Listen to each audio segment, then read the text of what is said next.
Welcome to the MrpTech Podcast. This is episode 53. My name is Matt, and this is the weekly podcast discussing everyday tech for everyday people. Last week, we celebrated 1 year of podcasting with the MrpTech Podcast, and thank you to all of you out there who listened to that episode.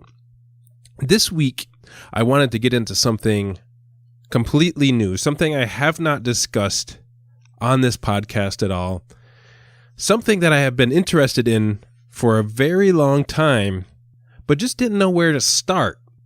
Something I didn't know anything about until this last week, and that is the topic of ham radio. Now, I've heard other podcasters out there get involved with ham radio. People have been involved with ham radio for years and years and years, and the idea has interested me in a few different ways, but it's something that I never got into, never really experimented with. Now, when I was in college, or actually even late high school, I had a CB radio, Citizens Band radio, in my car that I enjoyed using from time to time. But I think when I sold my car, I left the radio in it, and I didn't remove it. And ever since then, it's been probably about good 17 years now, I haven't really done much when it is concerned with radio. And so, being a podcaster, being somebody who is interested in open source stuff, being someone who is interested in community things, ham radio has sort of been on the back burner for a long time. And just recently, on a Facebook group that I started, the Upstate New York Technology Enthusiast page, I realized there was a bunch of licensed ham operators in the area, and they sort of got me interested in doing this and learning about it. And when I start and I'm curious about something, or I want to learn about something, I jump right in. And last Thursday, about a week ago, that's exactly what I did. I jumped in headfirst into the ham radio pool, so to speak. And to give you the information out front, I knew just about zero when it came to ham radio. I knew that there are various uses for ham radio, and let's talk about some of those right now.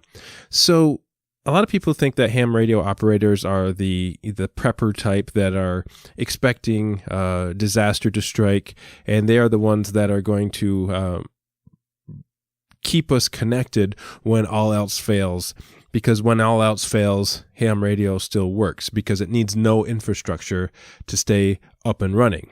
So, for instance, if the internet goes down or cell phone towers are overwhelmed during a natural disaster or anything like that, ham radio will still be there. And there are emergency organizations known as ARES, and there's another one as well that's out there, that the Amateur Radio Emergency Service, that was activated during times like 9/11 and that type of thing. So there are uses in emergency situations when it comes to ham radio. That really wasn't what interested me in the terms of getting to know this. So, what is ham radio? Well, basically, amateur radio are a series of bands, radio bands, that are set aside by the FCC to licensed individuals who have passed a basic examination. And there are 26 different channels broadcasting over various different frequencies. And these bands can be used for experimentation. As we mentioned before, they can be used for disaster communications or other purposes, such as contests and field days, where ham radio operators will get and try to gather other enthusiasts out there to participate in these different events.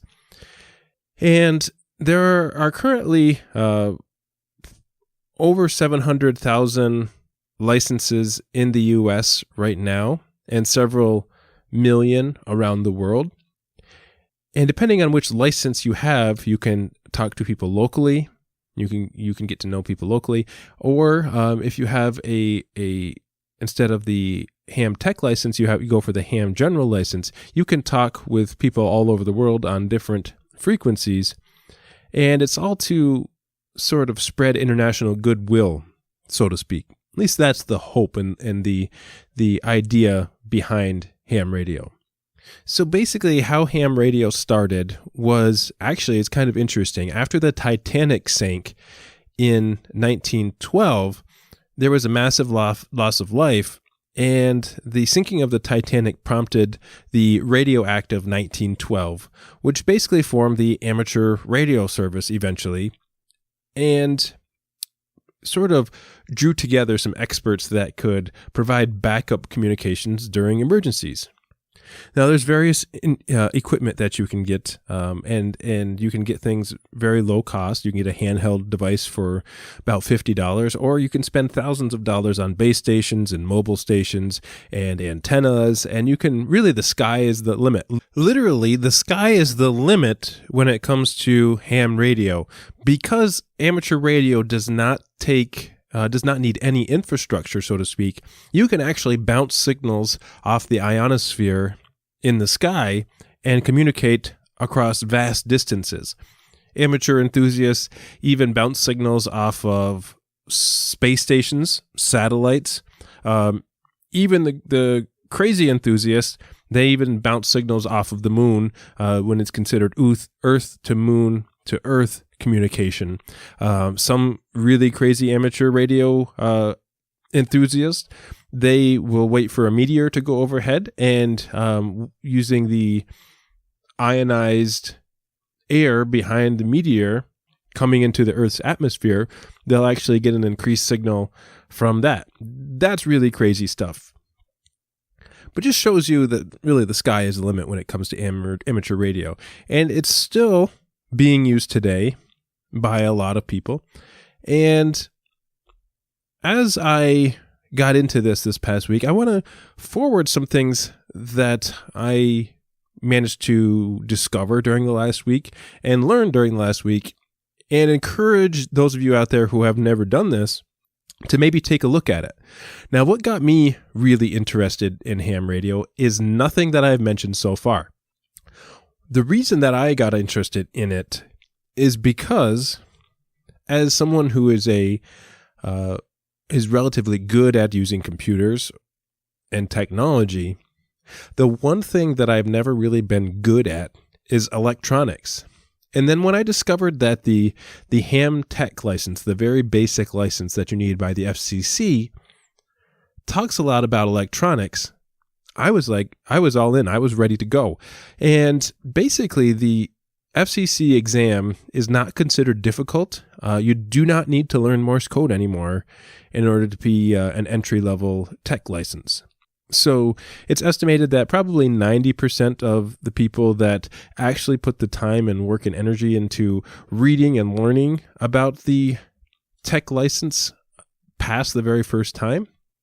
And students as young as 14 years old, or maybe even younger, who are really interested in this stuff, have passed and become basic ham radio operators. So it's pretty cool. Now, what I've decided to do, I haven't actually taken the test yet. I've been working on this about a week on and off.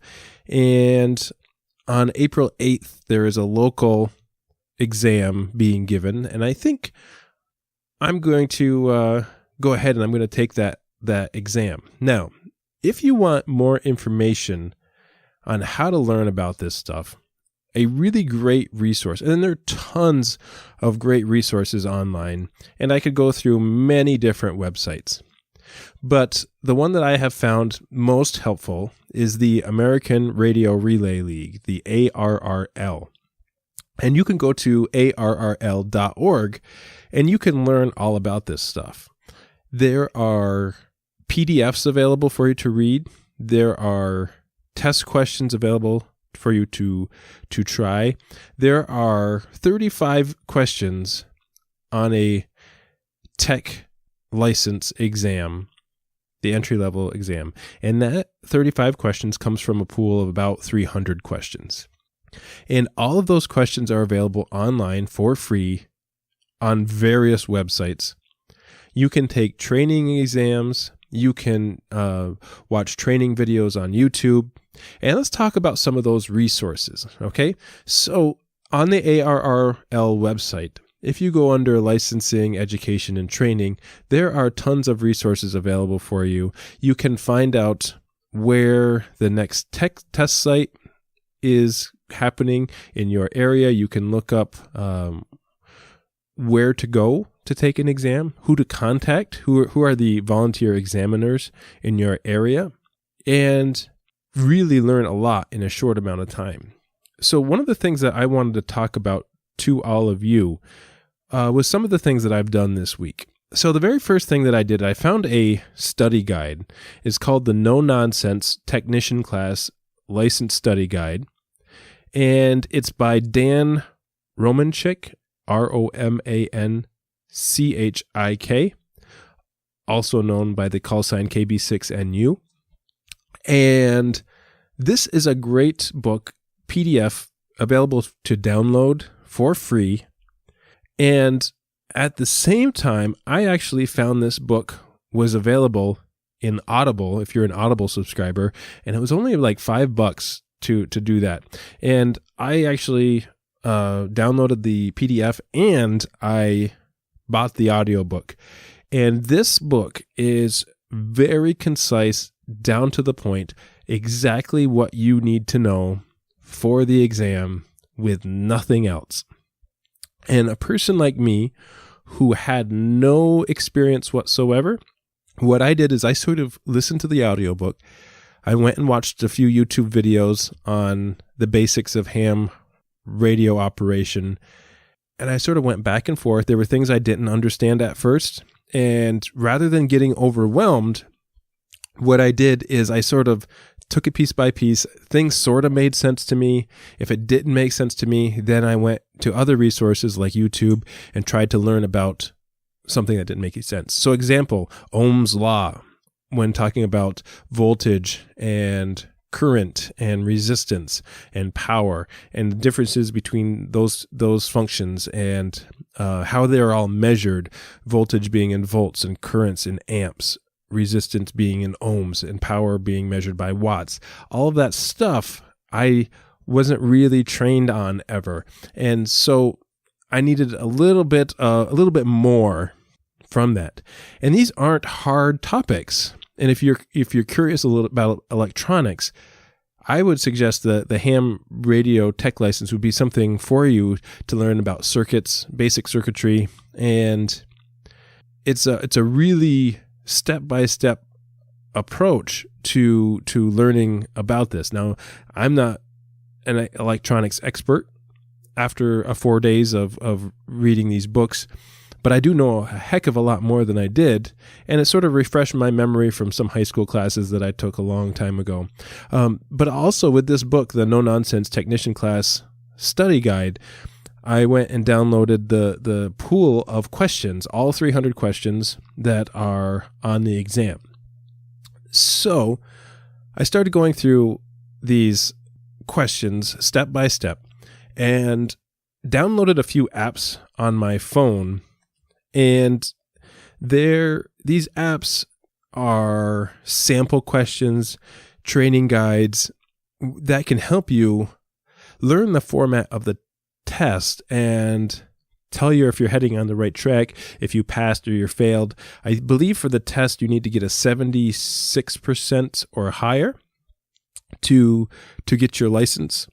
And basically, I think that's about 6 questions that you can get wrong out of 35. So the apps on the phone have been tremendously helpful. You can search the App Store. I know they're available on Android and Apple iOS. There are some paid apps. I downloaded free apps, and the free apps work great. The Ham Tech license app, the Ham Radio apps, and a few other things that we're going to get to in a few minutes. So my goal here is to learn about something new, learn about something I've never done before. I've talked a lot about that in this podcast. And the reason is I always like to show that to my students, that when we're doing something difficult, I like to do that too. You're learning something difficult right now for you. I still do that today, and I'm a lifelong learner. And I think that's a great message for my students. So continuing on, as I learned more about this, I got really interested in using ham Linux over internet connected repeaters, and where I could talk over my computer. Still can't do that yet because I don't have a license, but I learned about things like Echolink. It's software you can download for Windows, where you can communicate digitally through your computer, connecting to ham radio repeaters and connect over the internet and have that connection with ham radio operators. You can use it on your phone, you can use it on a computer, and that way you don't have to have an antenna in your house.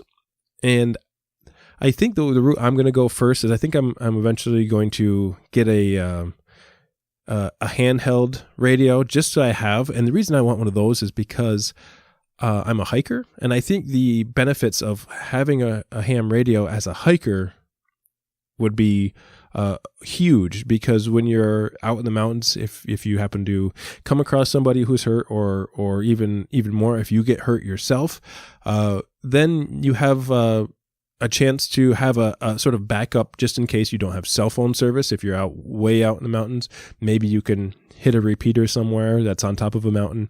You never know. And so just having that backup ability would be kind of a nice thing to have. So once you take the exam, as soon as your information shows up on the FCC database, then you can actually start transmitting, and you can actually start communicating on these websites, or on these radio frequencies. You're limited at first.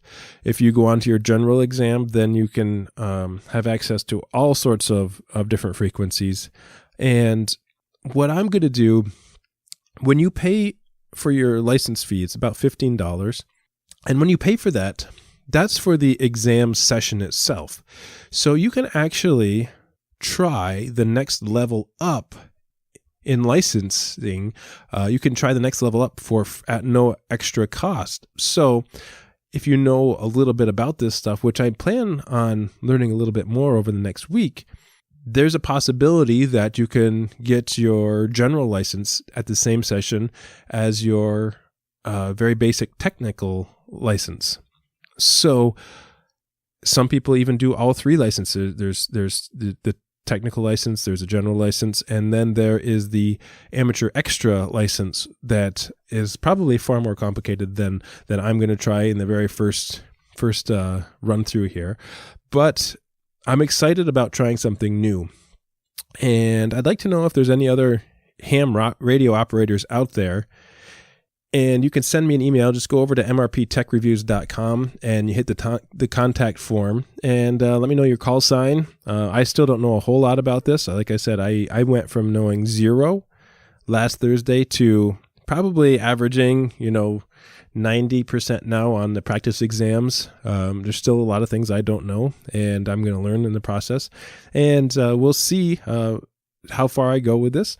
But things like Echolink are really interesting to me. If you're a Mac user, you can use EchoMac. It's the same software, basically, connecting to the Echolink system. And on Linux, you can use Echolink under Wine. I'm not sure how well that works. I haven't tried it yet. But there's also something called SvxLink that connects to Echolink.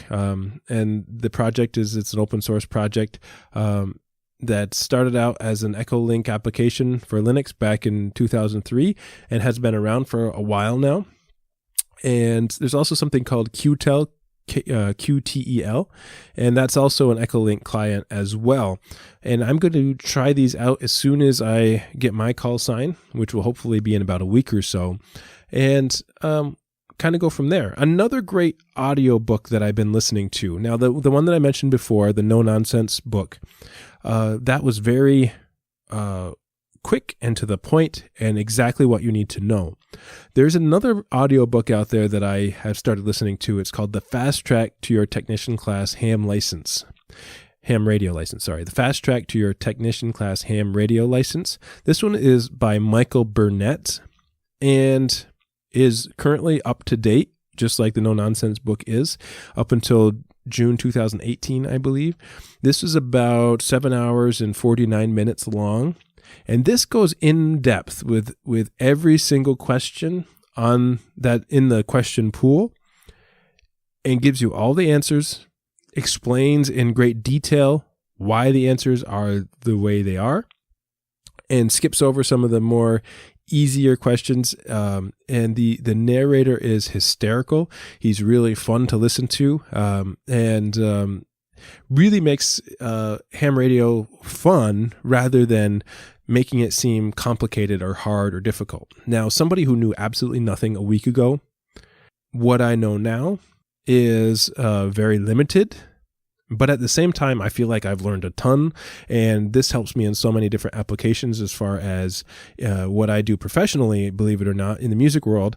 All of these things that I've seen on soundboards, whether it's low gate and high gate, low pass and high pass, all relate to frequencies and gain relating to transistors. This is all making sense to me now, using things like soundboards that that are basically using electronics to control live sound systems. Now I'm sort of kind of understanding how that all works, which is something that I never really knew before. So for me, has ham radio had really not a whole lot to do with communicating under emergency situations or that prepper attitude that a lot of people think they have. For me, it was a lot about the electronics. I wanted to learn a little bit more. My father ran businesses for a long time, installing satellite dishes and putting up antennas. And so I've seen him for years use voltage meters and multimeters to check signal and that type of thing for antennas and satellite dishes. And that's something I'm a little bit interested in too. When the time comes for me to do that, that'll be awesome. But I encourage all of you out there to, if you've never gotten into ham radio and you're thinking about it, to please go to the ARRL website, find your local exam center, get the study guides, watch YouTube videos, maybe listen to some audiobooks. There's so much free stuff out there for ham radio interested individuals. There's sites you can go and you can pay for a service and they'll guarantee that you pass the test. But I didn't even go that route. I just found a lot of information for free, all the test questions, and all of the help that you can get. It's a giant community that they just want more people to become involved with. A lot of people think ham radio use is declining and there's no reason for it. With everything that I'm reading, I find that absolutely there's still plenty of uses for it. We've seen things like 9/11 and Hurricane Katrina, where ham radio operators sort of saved the day. And having that knowledge is something that is maybe hopefully you'll never need to use it, but having a ham tech license is a great way to start if you're interested. So let me know if you're interested in ham radio. I'll keep you posted on my findings over the next few weeks.